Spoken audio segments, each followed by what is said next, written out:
ವೀಕ್ಷಕರೇ, ಮಮತಾ ಫುಡೀಸ್ಗೆ ಸ್ವಾಗತ ಸುಸ್ವಾಗತ. ಇವತ್ತು ನಾವು ಹೊಸ ರೆಸಿಪಿ ಏನಪ್ಪ ಅಂದರೆ ತೊಂಡೆಕಾಯಿಯಿಂದ ಸಾಂಬಾರು ಮಾಡೋದು ಹೆಂಗೆ ಅಂತ ಹೇಳ್ಬಿಟ್ಟು ನೋಡೋಣ. ಇದು ತುಂಬ ಟೇಸ್ಟಿಯಾಗಿರುತ್ತೆ. ಅನ್ನಕ್ಕೆ ಇದು ಹಾಕ್ಕೊಂಡು ತಿಂತಿದ್ರೆ ಅಂತೂ ನಮಗೆ ಹೊಟ್ಟೆ ತುಂಬ ತಿನ್ಬೋದು. ತೊಂಡೆಕಾಯಿ ನಮ್ಮ ಹೆಲ್ತ್ಗೆ ಒಳ್ಳೇದಲ್ವಾ. ಈ ಥರ ಮಾಡ್ಕೊಂಡು ತಿಂದರೆ ಅಂತೂ ತುಂಬ ಚೆನ್ನಾಗಿರುತ್ತೆ ಮತ್ತು ಬೇಗ ಆಗುತ್ತೆ. ನೋಡಿ, ನಾನಿವಾಗ 1/4 kg ತೊಂಡೆಕಾಯಿ ತೊಗೊಂಡಿದ್ದೀನಿ. ಫ್ರೆಶ್ ಆಗಿರೋಂಥ ತೊಂಡೆಕಾಯಿ ತೊಗೊಂಡು ಅದನ್ನು ನೋಡಿ ಈ ಥರ ಹಸಿರಿಗಿರಬೇಕು.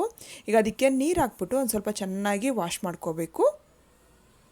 ಇವಾಗ ಈ ಥರ ತೊಂಡೆಕಾಯಿನ ಕಟ್ ಮಾಡಬಾರ್ದು, ಈ ಥರ ಜಜ್ಜಬೇಕು. ಇದನ್ನು ಒಂದು ಕಲ್ಲು ತೊಗೊಂಡು ಈ ಥರ ಜಜ್ಜಬೇಕು.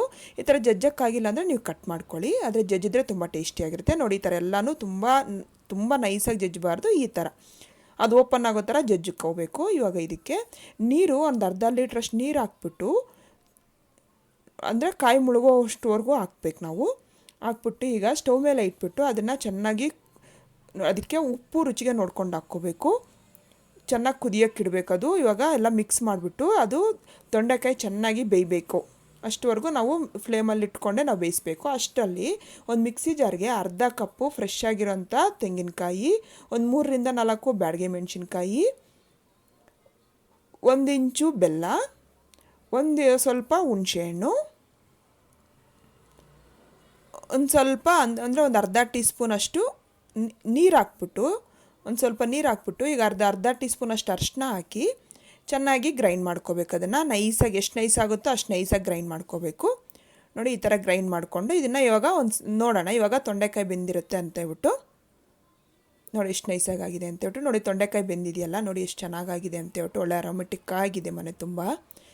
ಇವಾಗ ಈ ಥರ ತೊಂಡೆಕಾಯಿ ಬೆಂದಾಗಿದೆಯಲ್ಲ, ಇದಕ್ಕೆ ನಾವು ರುಬ್ಕೊಂಡಿರೋಂಥ ಮಸಾಲೆನ ಹಾಕಬೇಕು. ಹಾಕ್ಬಿಟ್ಟು ಎಲ್ಲ ಒಂಚೂರು ಮಿಕ್ಸ್ ಮಾಡಿಬಿಟ್ಟು, ಮತ್ತು ಈಗ ಇದಕ್ಕೆ ಉಪ್ಪೇನಾದರೂ ಸಾಕಾಗಿಲ್ಲ ಅಂದರೆ ಈ ಟೈಮಲ್ಲಿ ನೋಡಿಕೊಂಡು ನಾವು ಉಪ್ಪು ಹಾಕ್ಕೋಬೋದು. ಇವಾಗ ಮೇಲೆ ಲಿಡ್ ಕ್ಲೋಸ್ ಮಾಡಿ ಒಂದು 3 ರಿಂದ 4 ನಿಮಿಷ ಕುದಿಯೋಕೆ ಬಿಡಬೇಕು. ನೋಡಿ, ಇವಾಗ ಆಗಿದೆ, ಚೆನ್ನಾಗಿ ಕುದಿ ಬಂದಿದೆ, ಎಲ್ಲ ಅದಕ್ಕೆಲ್ಲ ಉಪ್ಪು ಖಾರ ಎಲ್ಲ ಹಿಡಿದಿದೆ. ಈಗ ಅಷ್ಟೇ, ಈಗ ಫ್ಲೇಮ್ ಆಫ್ ಮಾಡಿಕೊಂಡ್ರೆ ಆಯಿತು. ನೋಡಿ ಎಷ್ಟು ಚೆನ್ನಾಗಿ ಕಾಣಿಸ್ತಾ ಇದೆ ಅಂತೇಳ್ಬಿಟ್ಟು. ಈಗ ಫ್ಲೇಮ್ ಆಫ್ ಮಾಡಿಕೊಂಡು ಈಗ ಒಗ್ಗರಣೆ ಮಾಡ್ಕೋಬೇಕು. ಅದಕ್ಕೆ ಒಂದು ಪ್ಯಾನ್ಗೆ 1 ಟೀ ಸ್ಪೂನ್ ಎಣ್ಣೆ ಹಾಕಿ ಅದಕ್ಕೆ ಒಂದು ಸ್ವಲ್ಪ ಸಾಸಿವೆ ಹಾಕಬೇಕು. ಸಾಸಿವೆ ಚಿಟಪಟ ಅಂದಮೇಲೆ ಈಗ ಅದಕ್ಕೆ ಕಟ್ ಮಾಡಿರೋಂಥ ಒಣಮೆಣ್ಸಿನ್ಕಾಯಿ 1-2 ಒಣಮೆಣ್ಸಿನ್ಕಾಯಿ ಹಾಕ್ಕೋಬೇಕು. ಈಗ ಅದ್ರ ಜೊತೆಗೆ ಒಂದು ಸ್ವಲ್ಪ ಕರಿಬೇವು ಹಾಕ್ಕೋಬೇಕು. ಹಾಕ್ಬಿಟ್ಟು ಎಲ್ಲ ಸ್ವಲ್ಪ ಚೆನ್ನಾಗಿ ಮಿಕ್ಸ್ ಮಾಡ್ಕೋಬೇಕು. ಈಗ ಅದಕ್ಕೆ ಒಂದು ಸ್ವಲ್ಪ ಇಂಗು ನಮ್ಗೆ ಇಷ್ಟ ಇದ್ರೆ ಹಾಕ್ಕೋಬೋದು, ಇಲ್ಲ ಅಂದರೆ ಅದನ್ನು ಸ್ಕಿಪ್ ಮಾಡ್ಕೋಬೋದು. ಹಾಕಿದ್ರೆ ಅಂತೂ ಒಳ್ಳೆ ಜೀರ್ಣಶಕ್ತಿ ಚೆನ್ನಾಗಾಗುತ್ತೆ. ಈಗ ಹಾಕ್ಬಿಟ್ಟು ಅದನ್ನೆಲ್ಲ ಸಾಂಬಾರಿಗೆ ನಾವು ಮಿಕ್ಸ್ ಮಾಡ್ಕೋಬೇಕು ಒಗ್ಗರಣೆ.